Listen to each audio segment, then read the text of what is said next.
Markets have declined in early trade. Indian benchmark indices, the Sensex and Nifty opened lower this morning, with IT and realty dragging sentiment the most.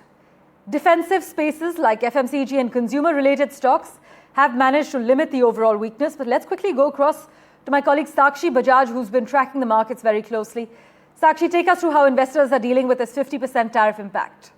That's right. We have seen markets decline in trade, and as you mentioned, investors are really digesting the impact of this 50% tariff rate on India now. And we have seen the declines as far as broader markets are concerned, sectoral indices are concerned across the board, with banking and IT also facing a significant drag in early trade. Now, why exactly are the markets really facing this impact, and why are markets declining while overall, of course, India has remained resilient, and India continues to remain resilient as far as the economic and equity impact is concerned? Well, NDTV has been speaking to market experts, and they believe that, look, at the moment, sentiment has been hit because, remember, they were hoping for a last-minute U-turn, a last-minute amicable resolution, which didn't see the light of the day, and they feel that the reflection in the decline today in trade is just reflecting that sentiment really being hit across the board. So that really is one factor. Now, as far as banking and IT are concerned, remember, IT sector comes into the forefront also. If the US growth slows, it has a direct impact on IT services